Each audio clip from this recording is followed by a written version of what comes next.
Começamos pelas leis laborais, com a greve geral em cima da mesa ainda antes das negociações. O que é que lhe parece, Rita? Deve o país avançar com uma paralisação antes de estar definida esta revisão do Código Laboral? Antes de mais, boa noite aos dois. Permita-me só 5 segundos de publicidade que penso que vão permitir, porque é sobre o Repórter Sábado de amanhã, que vai ser uma peça extraordinária de Sandro Betancourt, sobre uma rede eventual de auxílio à imigração ilegal, com base também numa ocupação ilegal de uma casa em Mem Martins e, portanto, esta investigação descobriu que um proprietário tinha alugado a casa aparentemente a uma família e, de repente, não era uma família, eram dezenas de pessoas que ali estavam. Está neste momento a investigação do Ministério Público a possíveis ligações a redes terroristas, portanto, tudo aquilo que o Chega alertou e que teve um fim porque a Repórter Sábado atuou e porque a nossa vereadora na área da fiscalização municipal também esteve no terreno.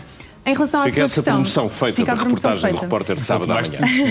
Agora, em relação ao pacote, ao anteprojeto... A minha pergunta era, e à os greve... espectadores já se esqueceram, se vale a pena mesmo partir por uma paralisação geral antes de ficar definido, de facto, o que é que vai mudar na legislação. Parece-me que não, já tive a oportunidade de me pronunciar. Acho que estamos num anteprojeto, numa fase de negociações, não só entre partidos, e André Ventura tem apelado várias vezes à negociação com o Chega, como também entre forças sindicais ou não, entre trabalhadores e entidades patronais, e parece-me que é precoce e que é dinamitar a possibilidade de diálogo, anunciar já uma paralisação greve, também não há forma brutal. de pressão.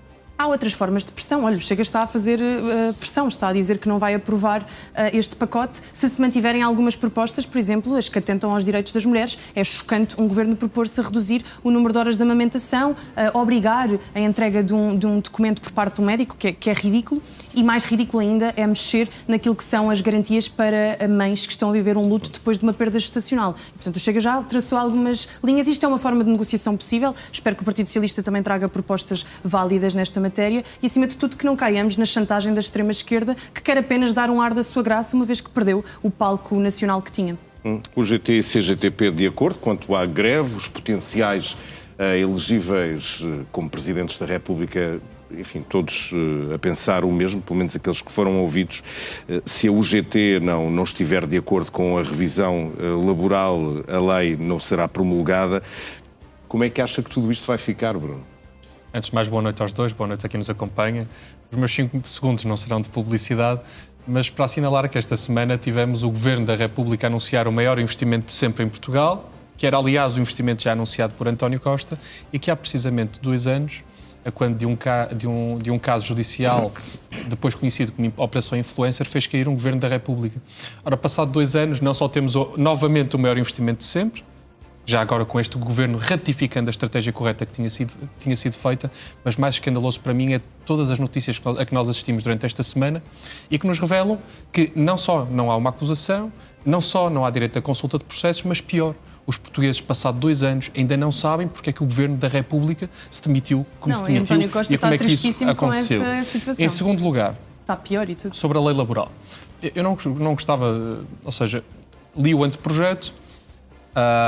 Acho que aquilo que mais justifica a posição da UGT não tem que ver apenas com o anteprojeto, tem que ver com uma atitude deste governo. Isto é um governo que não tem querido negociar. E vamos lá, ponto a ponto, ou pelo menos por ordem cronológica. Esta era uma ministra do Trabalho que ninguém conhecia. E ninguém conhecia porque durante o último ano, antes das eleições autárquicas, o que Luís Montenegro quis fazer foi esconder o tema da lei laboral. Escondeu tão bem que escondeu também do programa de governo e do programa eleitoral da AD. Ora, a lei laboral que hoje apresenta chama-se Trabalho 21. Trabalho para o século XXI. Eu só tenho pena que não tenha pensado nas novas modalidades de trabalho do século XXI e que queira recuperar, pelo contrário, a ameaça aos direitos laborais e dos trabalhadores que parecem do século XX.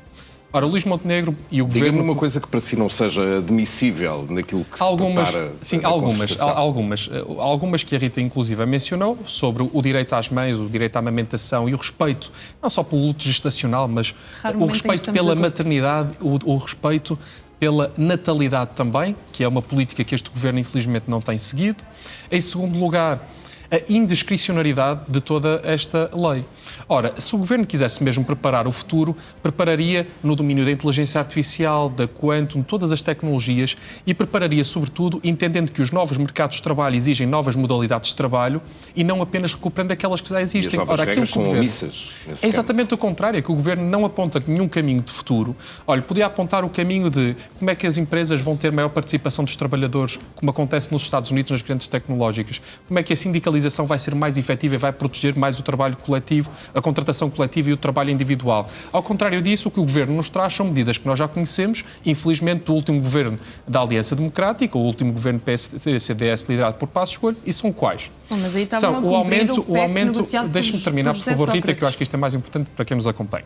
O aumento dos contratos a termo de até 4 anos para os mais jovens significa não apenas um regresso à precariedade, mas é um regresso injustificável, porque nós hoje estamos numa taxa de desemprego em Portugal de 6%, absolutamente residual. Vivemos em emprego pleno.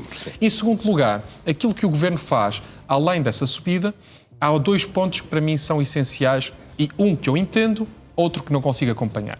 Aquele que eu entendo tem que ver com a maior flexibilização de contratação e despedimentos em algumas áreas, nomeadamente naqueles que são melhores remunerados. Ora, isso não pode acontecer para qualquer trabalhador, porque se não imaginemos pessoas que têm hoje 50, 60 anos, 20, 30 anos de carreira e que são operários fabris e que de repente se veem encostados à precariedade. E em segundo lugar, a não admissão da reintegração de um profissional quando o Tribunal condena a empresa a fazê-lo.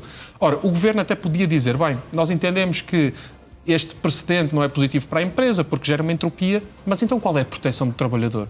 Este Governo é mais uma vez um Governo demasiado preocupado com um setor da sociedade que é importante, que é o setor empresarial, mas muito pouco preocupado com os trabalhadores. E relembremos que o Chega, que agora diz que quer acompanhar este debate, trouxe para este Orçamento do Estado como medida principal de redução de impostos a redução da derrama, que é precisamente um imposto que incide sobre as empresas que mais faturam em Portugal. E, portanto, neste debate o Partido Socialista não acompanha nem o Chega, nem o PSD em abono dos trabalhadores. Acordo entre os dois, não por completo, nesta parte final. Rita Matias, vamos à lei da nacionalidade, porque o líder do seu partido acusou hoje o PS de traição. Os socialistas fizeram saber que irão enviar o diploma para o Tribunal Constitucional ainda antes do Presidente se pronunciar sobre ele. O PS não tinha esse direito, não concordando com aquilo que está na lei de pedir a fiscalização sucessiva do diploma. O PS tem o direito de pedir a fiscalização sucessiva. As figuras constitucionais existem e podem ser utilizadas. Mas isto é também uma forma de maquilhar aquilo que aconteceu. Os resultados eleitorais foram expressivos. O tema da lei da nacionalidade foi altamente referendado porque não só o Partido Social Democrata como o Chega o referiram. Este processo já leva 144 dias. Portanto, nós estamos a adiar um processo que já sabemos, através da voz de Leitão Amaro, que está a fazer com que os serviços sejam mais pressionados, com mais pedidos de nacionalidade. E aquilo que nós sabemos é que se mantém uma lei que não é uma lei normal. Os portugueses que estão lá em casa têm que perceber que a lei que vigora atualmente diz que um imigrante que viva cá há 1 ano e que tenha um filho, o seu filho já pode ser português. Ora, se for ali para a Espanha, ou para a China, ou para a França, o meu filho não vai ser francês, nem chinês, nem espanhol. Depois diz também que um cidadão, se permanecer 5 anos em Portugal, pode solicitar a nacionalidade. Isto é uma venda da nacionalidade. E eu fui procurar perceber na Índia quanto tempo é que é necessário residir no país para poder pedir a nacionalidade. Tem que ser pelo menos 11 anos. Fui ver no Nepal. Mas isto no Nepal, não é a Índia. A residência é mais de 15 anos consecutivos. Ou mas são essas as pessoas que nós estamos a receber aqui em Portugal. E, portanto, até esses países conseguem ter leis de nacionalidade mais fortes. Não é número nenhum. Eu lamento imenso que o Bruno acha que a nacionalidade não vale nada e que até consigamos ter ultrapassados pela Índia, pelo Nepal, pelo Bangladesh. E, sinceramente, a mim entristece-me. E como uma neta de antigos combatentes que deram a vida, o seu sangue, o seu suor por este país, entristece-me ver que a nossa geração está a cuspir em cima do trabalho deles. O que eu não aceito, aliás, acho que a Rita também não deveria aceitar, é que existam, porque os ex-combatentes também lutaram por isso, e os ex-combatentes que lutaram por Abril também lutaram por isso, é que não existam em Portugal portugueses de primeira e portugueses de segunda. Não, mas nós aquilo que o que Partido Socialista envia para a revisão constitucional tem que ver com uma coisa muito simples. Tem que ver, eu dou-lhe um caso, de um imigrante que está há 10 anos em Portugal. E eu não vou dizer que ele é nem da Índia, nem do Nepal, nem do Bangladesh, para a Rita não ficar visivelmente com urticária, mas é um imigrante que vem da Ucrânia. Esse imigrante está há 10 anos em Portugal, mas não cumpriu, até agora, ou não lhe foi dado por por exemplo, por atraso da AIMA, a nacionalidade. Ora, o que esta lei quer fazer não é só reiniciar todo o processo, mas é fazer uma coisa um pouco diferente. É dizer, a partir de agora, este residente nacional, ou no caso não nacional cá, mesmo que venha a obter nacionalidade, não é exatamente igual a outro português. Porquê? Porque não nasceu cá.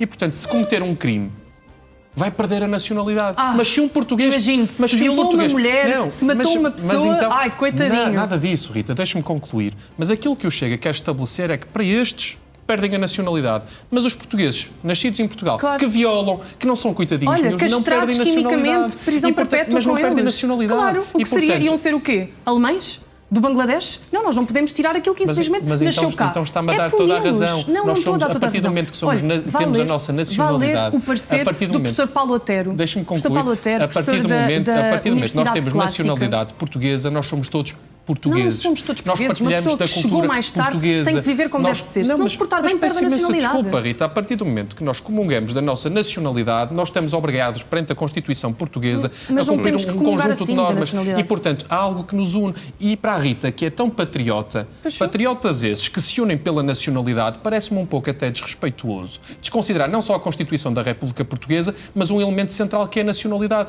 Porque qualquer dia não temos só portugueses de primeira, portugueses de segunda, temos portugueses de terceira.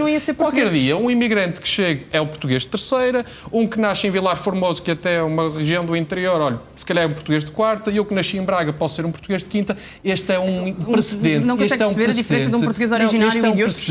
Este é um precedente que não pode ser criado. E peço imensa desculpa, e o Partido Socialista parece-me que é o contrário do patriotismo de que se diz.